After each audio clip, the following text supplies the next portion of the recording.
El ámbito sagrado de esta Catedral Metropolitana de Tucumán nos alberga una vez más para dar gracias a Dios por un nuevo aniversario de la independencia de la patria. Estamos aquí presentes, pueblo y autoridades, gobernantes y gobernados, porque todos sin excepción somos responsables de la salvaguarda y crecimiento de los valores de la argentinidad. Cada uno de nosotros, desde el lugar en el que la providencia divina los ha colocado. En primer lugar, quiero saludar al señor gobernador y a su señora esposa y senadora nacional, a los señores legisladores nacionales y provinciales, a los miembros de los poderes ejecutivo, legislativo y judicial, al señor intendente de la ciudad de San Miguel de Tucumán, a las autoridades municipales, a las demás autoridades civiles, militares y eclesiásticas, a los representantes de las distintas religiones que nos hacen el honor de acompañarnos, y por cierto, al pueblo tucumano al que todos pertenecemos.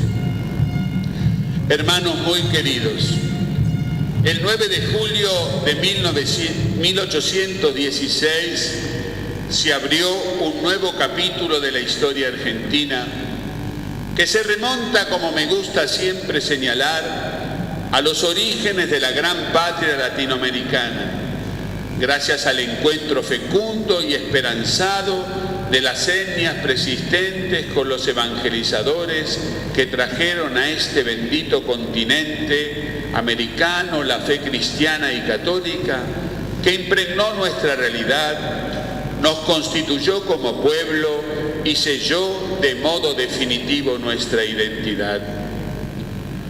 En ese día se comenzó a escribir lo que podríamos llamar el primer capítulo de la Argentina como tal, porque de la fecundidad de esta identidad común al continente surgió un nuevo brote con sus propias y particulares características.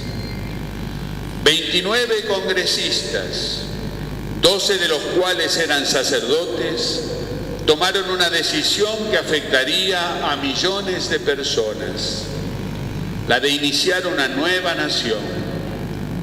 Decisión de enorme trascendencia y preñada de esperanzas y dificultades, no solo políticas y económicas, sino principalmente morales y culturales. No es fácil constituir una nación. El gran filósofo español José Ortega y Gasset, reflexionando sobre el tema, escribe que ser nación es haber hecho grandes cosas juntos en el pasado y querer hacerlas todavía. La nación incluye desde luego una tierra, un etos cultural, una historia, un presente y una proyección futura.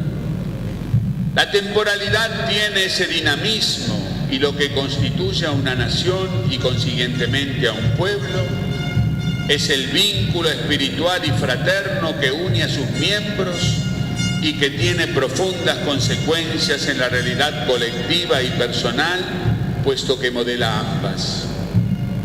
Sí, ser nación implica haber podido trabajar duro y juntos, más allá de las legítimas diferencias y desencuentros que hubo, hay y siempre habrá, en la búsqueda de un bien que por ser común implica una totalidad que paradójicamente es superior a la mera suma de las individualidades. Eso es precisamente lo que se reconoce como bien común. Este es el fino entramado en el que se asienta la realidad compleja, a la vez una y plural, que llamamos nación. Sin embargo, corrientes de pensamiento como el nominalismo y el liberalismo extremo que lo hereda son incapaces de percibir algo que exceda la pura individualidad. Son por ello mismo incapaces de conocer y de apreciar la profunda riqueza de un pueblo, de una nación. Ahora bien, si ese entramado tejido de relaciones humanas, plasmado en un etos cultural, se quiebra, se debilita o se pone en duda, también se menoscaba ipso facto la unidad indispensable para ser una nación. Si no hay unidad, no hay nación. Así de simple y así de dramático. La común identidad, que de ninguna manera es uniforme sino plural, es una exigencia indispensable para ser pueblo, para ser nación. Más aún, es precisamente esa unidad la que nos permite abrirnos al mundo con rostro propio, con fortaleza y vigor, con un proyecto definido y comprometido para beneficiar a todos y al mismo tiempo proteger especialmente a los más vulnerables. Entre las corrientes intelectuales de la época de la independencia, dos grandes maneras de constituir una nación se presentaron a nuestros padres. Digo a nuestros padres porque de padres proviene el nombre de patria, que no significa otra cosa que tierra de los padres. La opción que tenían nuestros padres era fundar la nueva nación al margen de Dios o fundarla teniendo en cuenta a Dios.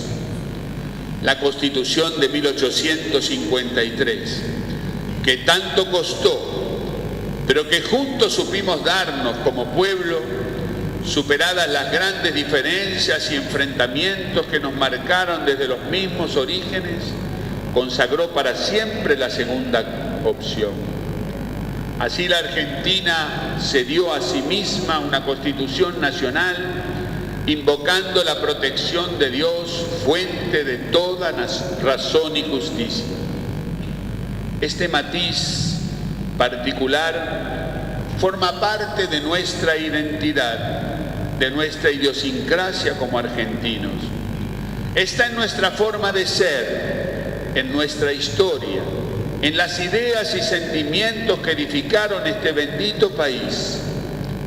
De este modo, la Argentina se abrió al mundo con una actitud de generosidad, de acogida e integración de todos los hombres que quisieran habitar su suelo. Actitud que tiene en su mismo fundamento a Dios y a la religión cristiana.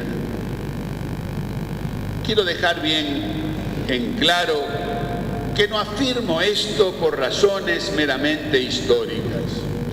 Lo afirmo porque precisamente Dios y la religión son la clave de bóveda de una cultura, clave donde se decide, para bien o para mal, el destino de una nación. Al reconocer nuestros padres a Dios como fuente de toda razón y justicia, lo reconocieron como el fundamento más profundo de nuestro ser nación, destinado a influir necesariamente en todos los restantes ámbitos de la cultura. No es lo mismo, en efecto, edificar un pueblo desde Dios que intentar hacerlo sin Él. El Papa Francisco, en cierto sentido, subraya este aspecto del ser nación cuando en su exhortación apostólica Evangelii Gaudium se refiere al concepto de pueblo. Allí nos exhorta a reconocer que somos pueblo, recordándonos aquellas palabras de San Pedro dirigidas a los fieles no judíos venidos de la gentilidad. Vosotros que en otro tiempo no erais pueblo, ahora sois pueblo de Dios. El concepto mismo de pueblo hunde sus raíces en la Biblia y organiza en síntesis todos los aspectos de la vida de Israel. Se trata de algo tan central como lo será en el Nuevo Testamento el tema de la Iglesia, nuevo pueblo de Dios, pero también cuerpo de Cristo. Entre ambas realizaciones del pueblo de Dios sirven de enlace las promesas proféticas. En efecto, en el marco de la antigua alianza, se anuncia y describe anticipadamente al pueblo de la nueva alianza guardado para el fin de los tiempos. Sin embargo, aunque Israel, como todos los demás pueblos, pertenece a la historia humana, desde su origen la revelación divina lo presenta como desbordando el orden de la historia. Si existe es porque Dios lo ha elegido y llamado, no por su nombre, su fuerza o sus méritos, sino por amor. Así, habiéndolo distinguido entre los otros, lo rescató y lo liberó en el tiempo del Éxodo. Y en cierto sentido, él mismo lo creó, constituyéndolo como nación.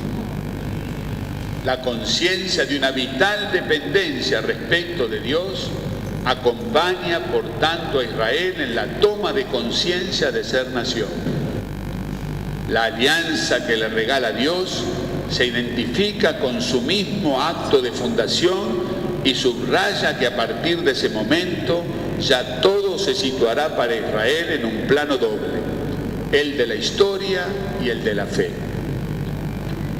Los cristianos, como hijos de Abraham y fundados en la nueva alianza sellada con la sangre de Jesús, hacemos también nuestros los títulos de Israel, que Dios, siempre fiel a sus promesas, conserva para nuestros hermanos mayores. Así, según la catequesis del apóstol San Pedro citada por el Papa Francisco, nos consideramos también nosotros raza elegida, nación santa, pueblo adquirido por Dios. Y esto comporta también para nosotros la conciencia de que hacemos la historia no al margen de la fe, sino por el contrario, inspirados en esa misma fe en Dios. El providencial encuentro de los pueblos originarios con el evangelio que traían los misioneros ha sellado definitivamente el alma de los pueblos latinoamericanos, dando origen a nuestro profundo mestizaje cultural.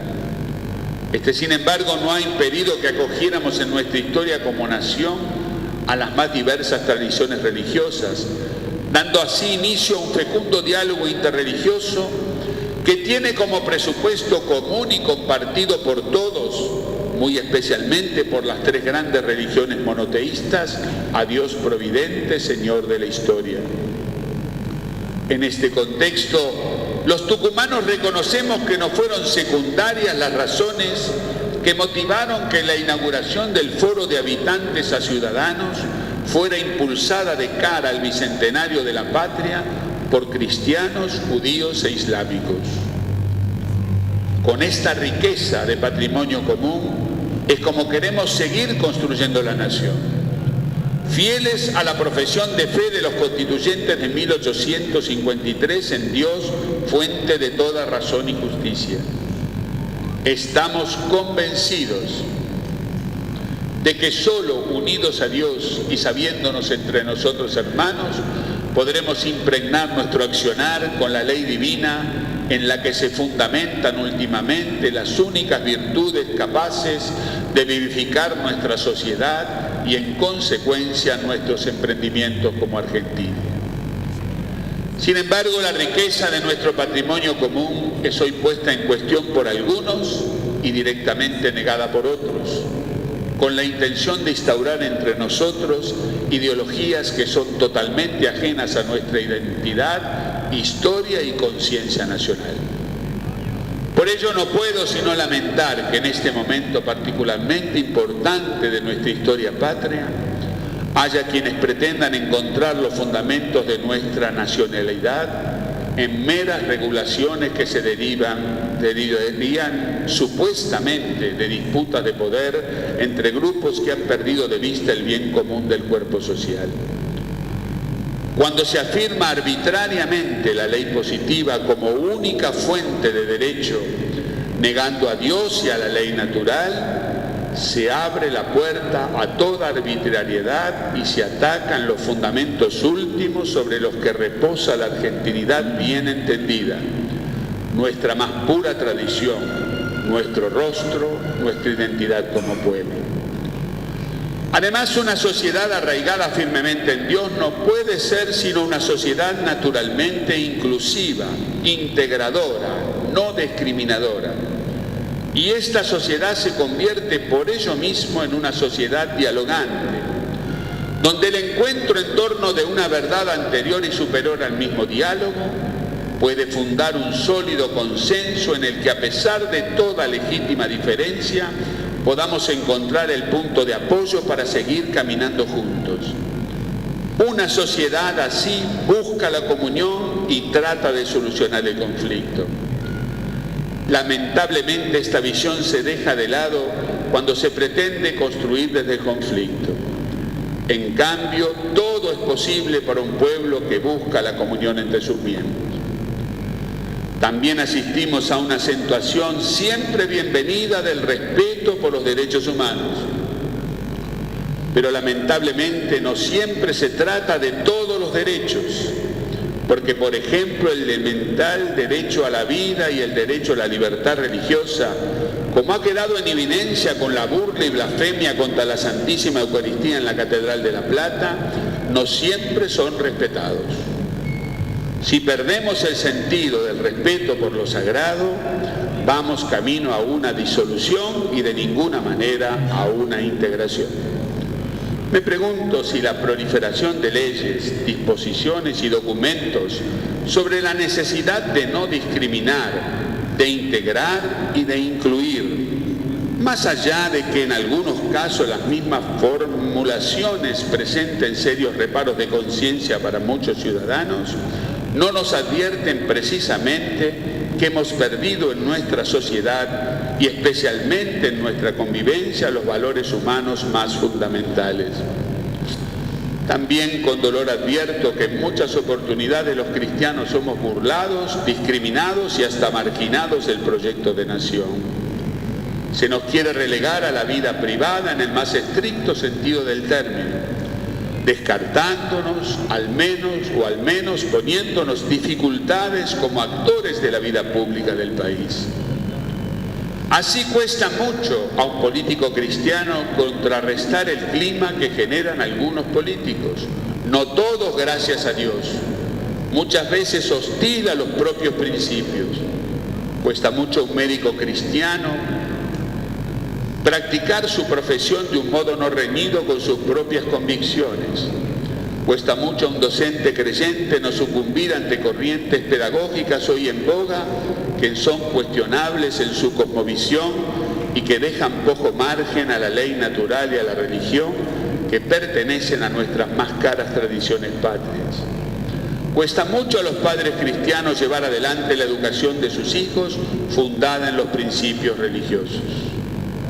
Todo esto cuesta porque el ambiente cultural que nos rodea ya no nos es propicio a los que intentamos construir la propia vida, la familia y la patria desde la fe, la justicia, la solidaridad y el mutuo respeto por todos y cada uno de los miembros de la sociedad sin excluir a nadie.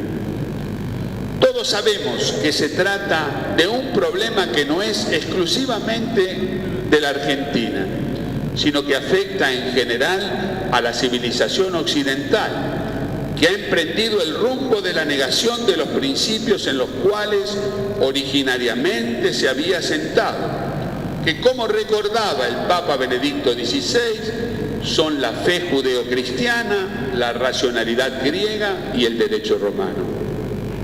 Ciertamente esta situación no es exclusiva tampoco de nuestra época.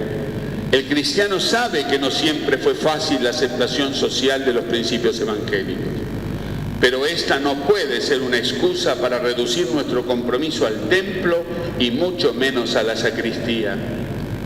La presencia en lo social con el anuncio de la fe y el compromiso con la promoción humana, la justicia, la solidaridad y la paz constituye para nosotros los cristianos un capítulo insoslayable.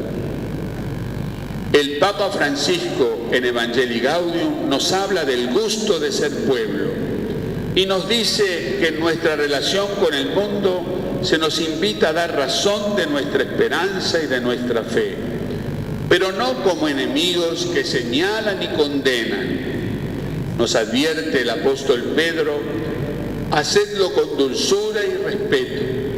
Y Pablo, el gran apóstol de los gentiles, exhorta: en lo posible y en cuanto de vosotros dependa, en paz con todos los hombres. También se nos invita a tratar de vencer siempre el mal con el bien, sin cansarnos de hacer el bien y sin pretender aparecer como superiores, sino considerando a los demás como superiores a uno mismo. El Santo Padre nos llama a sí mismo a la misión, a salir al encuentro de todos los hombres sin excluir a nadie, a ir a las periferias sociales y existenciales. El amor a Dios y a su palabra nos motiva a hacerlo, porque dicho amor es una fuerza espiritual que facilita el encuentro pleno con Dios y con el prójimo. Pero advierte el Papa: solo puede ser misionero alguien que se sienta bien buscando el bien de los demás, deseando la felicidad de los otros. Uno no vive mejor si se escapa de los demás, si se esconde, si se niega a compartir, si se resiste a dar, si se encierra en la comunidad. Eso no es más que un lento suicidio, concluye el Papa. Ahora bien, para compartir la vida con la gente y entregarnos generosamente, necesitamos reconocer también que cada persona es digna de nuestra entrega.